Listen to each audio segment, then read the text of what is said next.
I meet a lot of people who are not really aware of what they're actually saying because they're not really listening to themselves.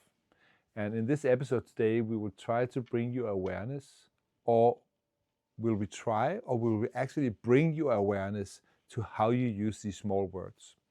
And I think just to jump right into it, I see that people, they put in try much more than they're actually aware of. So could we try to meet next week? Or I will try to have this ready for you by the end of the week.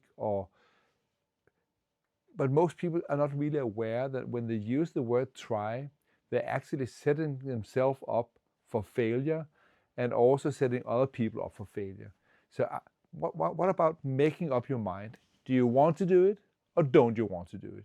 Can you do it or can you not do it? So instead of using this small word try, just ask people to say, okay, please send this to me by the end of the week, or I will have this ready by Friday, because it will send a very different signals to the people around you. And there are many more of these small words that most people are not really aware of. And today we will tune in on this because, again, I want you to be more effective when you interact with your customers so that they become more comfortable interacting with you, because what you're communicating is actually clear and consistent. You may ask yourself, is one word really that important? And I would say yes. I think I see words as neurotransmitters. So every word, in a way, provoke a chemical reaction in the person you're interacting with. And either the words you're using are supporting what you would like the other person to think and feel, or it's disturbing them.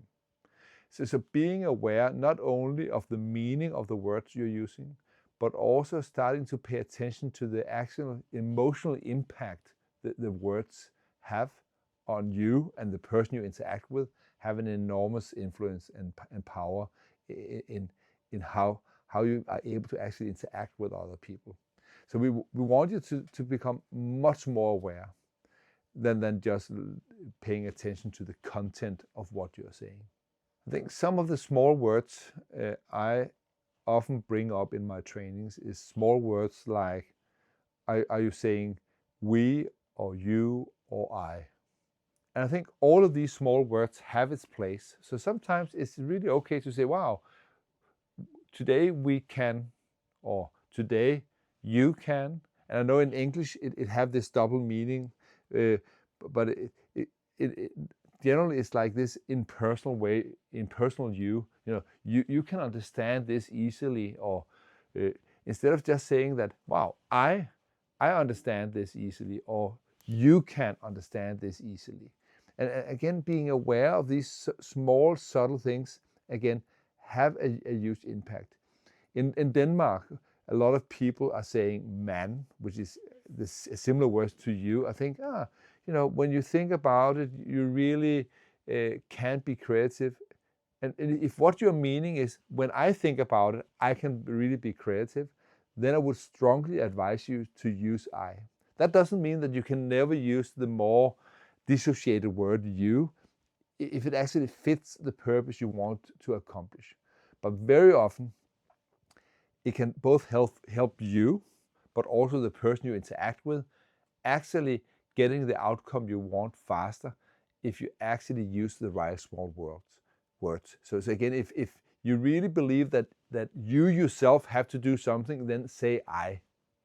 If you want the other person to do it, then say you can do this. Not we can do it, because again, who are we? And what does that mean that you do it or I do it?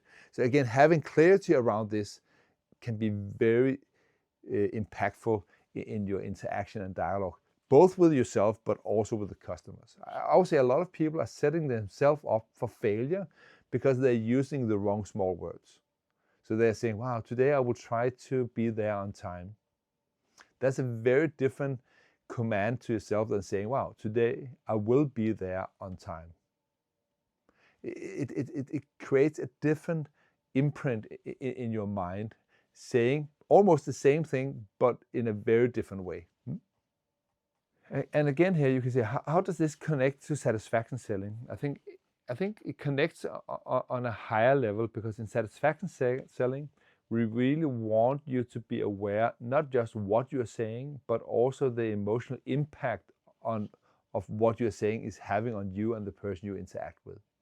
And I think the more you can be communicating certainty when you're certain, the more you will also leave the customer being certain. And I think that's really where it connects. So again, we don't want you to use the word try, because it could induce uncertainty in the customer, unless you want them to set themselves up to fail, to not do what you want them to do. So you say, wow, you can try to forget about this idea. Then maybe try could be a really useful word, because again, that would help them to actually remember it. And here I have this point. There's not a single word you cannot use. I just want you to be more intentional with the way you actually use words. So again, here you can say, well, you can try to not think about eating more veg. And that could be a very powerful way of helping people to remember to eat more veg, if that's what you actually want them to do. So another small word this reminds me of is the word not. So don't think about this, or no, it will not be too late. I don't think this will disappoint you. And again, what happens here is that, the brain doesn't really compute the not. So here again, the person will basically sit back with the imprint that, wow, too late, and all the negative things you didn't want them to actually remember. So here again, it could be useful to twist it around and say, wow, I really would appreciate you being on time tomorrow, so that we can really get off to a good start. And again, here it doesn't mean that you should never use not.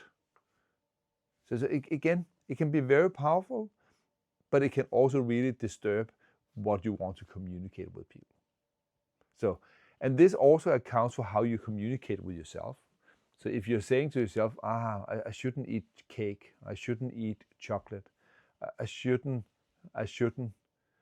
it's really a powerful way to make yourself think about all the things you don't want to think about. So here again, it's very powerful to, again, give yourself positive commands to really focus on what it is you want to do. Say, wow, I really want to eat more fruit because I believe it's really healthy. Or I want to be on time because that helps me get the things done I really want to accomplish today. And really make these small shifts can be very, very powerful. And this leads me into another category of words, people who say, wow, I have to go to work, or I must finish this small task before I can have my coffee break. And again, it's not very motivating to use these words. Have to, must. And again, I meet a lot of people say, wow, I have to work. But in fact, they don't have to work. In Denmark, we have social welfare.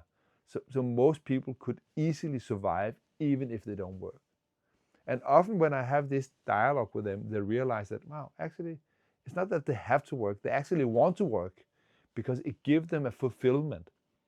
And if the truth is that you actually want to work, or you actually want to go and meet the customer, why not just say that?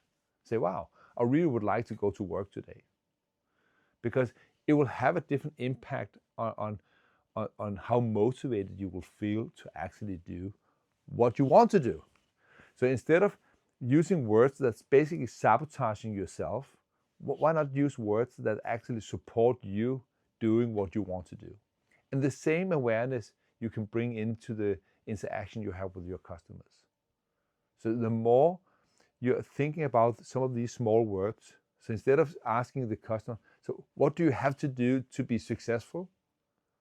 You could say, wow, so what is it that you would like to focus on to really increase the chances for you becoming successful? And it will have a different emotional impact on the customer. And with a different emotional impact, it will also increase the likelihood that you will not only get the commitment, but also compliance from the customer. Because it starts to feel better to actually do what they want to do, because they realize there's nothing they have to do. And all of this is about paying attention to these small words and how you can really optimize not what you are saying, but much more how you are saying it. Yeah, I actually have a few more examples. One of them, a classical one, is when people say, wow, I really like what you're saying, but couldn't we? And they don't even hear that what but does is that it basically delete what you have just said. So if you say, wow, I really liked what you have said, but you're basically saying, I don't really like what you have said. And I hear this again and again in conversations, not only at work, but also in the private sphere. So again here, if you really mean the positive thing, then you could exchange the small word but with and. So you say, wow, I really like this idea, and if we could add this aspect, I really believe that it could be much stronger. Because when you substitute but with and, in a way, you're putting what you're saying first and second on equal levels. And again, the positive things remain in the mind of the other person. So this small change from using and more than but can be very powerful. Unless, again, you want them to forget something that's not really useful. So I know this seems to not be the most easy thing to do for you, but I think we can find a faster way if we really dive into this for a few minutes. So again, back to my point from early on in this video, there's nothing you should never do. But I want you to start to become more aware of the effect of the small words you are putting into your sentences, because they actually have an impact on how easy people will move with you. Just to round up, so how can you become more aware of how to use these small words? And I think step one is to basically become aware of some of the words we have mentioned in this small personal selling weekly today. And then what I would advise you to do is to start to actually listen to what you are saying. So actually hearing what words are you using, listening to your tonality, listen to actually what you are saying and noticing what effect does it actually have on you. But also pay attention to what effect it have on the person in front of you, and play with it.